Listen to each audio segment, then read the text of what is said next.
ತುರ್ತು ಕರೆಗೆ ಹೋರಾಟಕ್ಕಾಗಿ ಈ ಒಂದು ಸಂಘರ್ಷಕ್ಕಾಗಿ ಬಂದಿರತಕ್ಕಂತ ಎಲ್ಲ ಹಿರಿಯ ಕಿರಿಯ ಕಾರ್ಯಕರ್ತ ಬಂಧುಗಳೇ, ತಾಯಂದಿರೇ, ಮಾಧ್ಯಮ ಮಿತ್ರರೇ, ಹಿಟ್ಲರು ನಾನೇ ಅಂತಿದ್ದ ಇದಾನ ಈಗ? ಇದಾನೇನ್ರಿ? ಮಣ್ಣಾಗಿ ಹೋದ. ಹಿಟ್ಲರ್ ಅಧಿಕಾರ ಇದೆಯಾ? ನವ ಹಿಟ್ಲರ್ಗಳ ಅಧಿಕಾರವೂ ಕೂಡ ಬಹಳ ದಿನ ಉಳಿಯೋದಿಲ್ಲ. ನಿಜಾಮ ಎಲ್ಲ ನಮ್ದೇ ಅಂತಿದ್ದ ಇದಾನ ನಿಜಾಮ ಈಗ? ಇದಾನೇನ್ರಿ ನಿಜಾಮ? ನವ ನಿಜಾಮರ ಆಡಳಿತವೂ ಕೂಡ ಬಹಳ ದಿನ ನಡೆಯೋದಿಲ್ಲ. ಪ್ರಜಾಪ್ರಭುತ್ವದಲ್ಲಿ ಗುಂಡಾಗಿರಿ ನಡೆಯುತ್ತಾ ನಮ್ಮ ವಿರೋಧ ಪಕ್ಷದ ನಾಯಕರು ಒಂದು ಸಂವಿಧಾನಿಕ ಹುದ್ದೆ, ಅವ್ರ ಮೇಲಿನ ದೌರ್ಜನ್ಯ ಅದು ಸಂವಿಧಾನದ ಮೇಲಿನ ದೌರ್ಜನ್ಯ, ಅವ್ರ ಮೇಲಿನ ದೌರ್ಜನ್ಯ ಅದು ಪ್ರಜಾಪ್ರಭುತ್ವದ ಮೇಲಿನ ದೌರ್ಜನ್ಯ. ಯಾರೋ ಹೇಳಿದ್ರಂತೆ ನಾವು ಅಂಬೇಡ್ಕರ್ ಸಾಕಿದ ನಾಯಿಗಳು ಅಂತ. ನಾವು ಕೂಡ ಅಂಬೇಡ್ಕರ್ ಕೊಟ್ಟ ಸಂವಿಧಾನದ ಅಡಿಯಲ್ಲಿ ಬದುಕ್ತಾ ಇರ್ತಕ್ಕಂಥ, ಸಂವಿಧಾನಕ್ಕೆ ನಿಯತ್ತಿರ್ತಕ್ಕಂಥ ನಿಯತ್ತಿನ ನಾಯಿಗಳು ನಾವು. ಸಂವಿಧಾನಕ್ಕೆ ನಿಯತ್ತಿರುವ ನಾಯಿಗಳು ನಮ್ಮ ದೇಶದ ಸೈನ್ಯದ ವಿರುದ್ಧ ಬೊಗಳ್ತಾವ? ಯಾವ ನಾಯಿಗಳು ಸಂವಿಧಾನಕ್ಕೆ ನಿಯತ್ತಿರುತ್ತೋ ಅವರು ಸಂವಿಧಾನದ ವಿರುದ್ಧ ಬೊಗಳೋದಿಲ್ಲ, ಸೈನ್ಯದ ವಿರುದ್ಧ ಬೊಗಳೋದಿಲ್ಲ. ಸಂಕಷ್ಟದಲ್ಲಿದ್ದಾಗ ದೇಶದ ನೇತೃತ್ವದ ವಿರುದ್ಧ ಬೊಗಳೋದಿಲ್ಲ. ನಮ್ಮ ದೇಶದ ನೇತೃತ್ವದ ವಿರುದ್ಧ ಬೊಗಳೋರಿಗೆ, ನಮ್ಮ ಸೈನ್ಯದ ಬಗ್ಗೆ ಅಪಪ್ರಚಾರ ಮಾಡೋರಿಗೆ, ನಮ್ಮ ಸೈನ್ಯದ ಬಗ್ಗೆ ಅಪನಂಬಿಕೆ ವ್ಯಕ್ತಪಡಿಸೋರಿಗೆ, ಆ ಜನರಿಗೆ ಸಂವಿಧಾನದ ಬಗ್ಗೆ ನಿಯತ್ತಿದೆ ಅಂತ ಭಾವಿಸ್ತೀರಾ? ನಿಯತ್ತಿದೆಯಾ ಅವರಿಗೆ? ನಿಯತ್ತಿದೆಯಾ?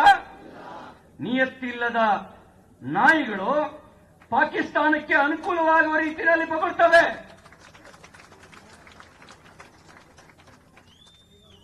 ನಿಯತ್ತಿರುವವರು ನಮ್ಮ ದೇಶ ಸಂಕಷ್ಟದಲ್ಲಿದೆ, ನಮ್ಮ ಸೈನ್ಯ ಸಂಕಷ್ಟದಲ್ಲಿದೆ, ಸೈನ್ಯದ ಜೊತೆಗೆ ನಿಲ್ತವೆ, ದೇಶದ ಜೊತೆಗೆ ನಿಲ್ತವೆ ಅಂತ ಹೇಳ್ತಾರೆ. ನಮ್ಮ ಸೈನ್ಯದ ಬಗ್ಗೆ ಅಪನಂಬಿಕೆ ವ್ಯಕ್ತಪಡಿಸಿದವರು ದೇಶಕ್ಕೆ ನಿಯತ್ತಿರೋರು ಅಂತ ಭಾವಿಸ್ತೀರಾ?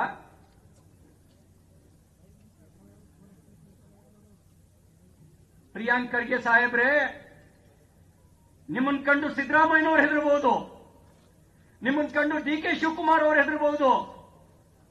ಕಲಬುರಗಿಯ ಜನ ಹೆದರೋ ಜನ ಅಲ್ಲ. ನೀವು ಕಲಬುರಗಿಯ ಮಾಲೀಕರಲ್ಲ. ಅವ್ರು ಕಲಬುರಗಿ ಮಾಲೀಕರ? ಪ್ರಜಾಪ್ರಭುತ್ವದಲ್ಲಿ ಮಾಲೀಕರು ಈ ರಾಜ್ಯದ ಜನ, ದೇಶದ ಜನ, ಕಲಬುರಗಿಯ ಜನ.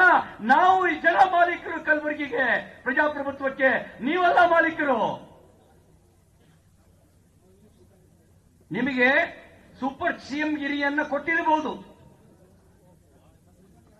ಆದರೆ ಅಧಿಕಾರ ದುರುಪಯೋಗ ಪಡಿಸಿಕೊಂಡು ದುರ್ಬಳಕೆ ಮಾಡಿಕೊಳ್ಳೋದನ್ನ ರಾಜ್ಯದ ಜನ ಒಪ್ಪೋದಿಲ್ಲ. ರಾಜ್ಯದ ಜನ ಒಪ್ಪೋದಿಲ್ಲ. ನೀವು ಪ್ರಧಾನಮಂತ್ರಿಗಳ ಬಗ್ಗೆ ಏನ್ ಬೇಕಾದ್ರೂ ಮಾತಾಡ್ಬೋದಾ? ನಿಮ್ಮನ್ನ ಯಾರು ಟೀಕೆ ಮಾಡಬಾರದು. ನೀವು ಯಾರನ್ನ ಬೇಕಾದ್ರೂ ಟೀಕೆ ಮಾಡಬಹುದು.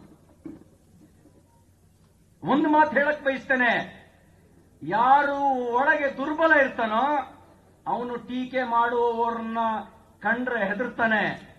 ನೀವು ಛಲವಾದಿ ನಾರಾಯಣ ಸ್ವಾಮಿ ಅವರ ಟೀಕೆಯ ವಿರುದ್ಧ ದೌರ್ಜನ್ಯ ನಡೆಸೋದಕ್ಕೆ ಹೊರಟಿದ್ದು ನೋಡಿದ್ರೆ, ಅಧಿಕಾರ ದುರ್ಬಳಕೆ ಮಾಡ್ಕೊಳಕ್ ನೋಡಿದ್ರೆ ನೀವು ದುರ್ಬಲ ನಾಯಕರಾಗಿದ್ದೀರಿ ಅಂತ ಹೇಳಿ ಅನ್ಸುತ್ತೆ. ನಿಮ್ಮ ದುರ್ಬಲತೆಯನ್ನು ಮುಚ್ಚಿ ಹಾಕೊಳ್ಳೋದಕ್ಕೆ ಪೊಲೀಸ್ ಬಲದ ದುರ್ಬಳಕೆ ಮಾಡಿಕೊಂಡಿದ್ದೀರಿ. ಎಲ್ಲದಕ್ಕೂ ಒಂದು ಕೊನೆ ಇದೆ. ನಿಮ್ಮ ಅಧಿಕಾರಕ್ಕೂ ಒಂದು ಕೊನೆ ಇದೆ. ನಿಮ್ಮ ಅಧಿಕಾರಕ್ಕೂ ಒಂದು ಕೊನೆ ಇದೆ. ತಾನಾಸಾಯಿ ತಾನಾಸಾಯಿ ತಾನಾಸಾಯಿ ನಿಜಾಂಗಿರಿಯೂ ನಡೆಯೋದಿಲ್ಲ, ತಾನಾಸಾಯಿಯೂ ನಡೆಯೋದಿಲ್ಲ.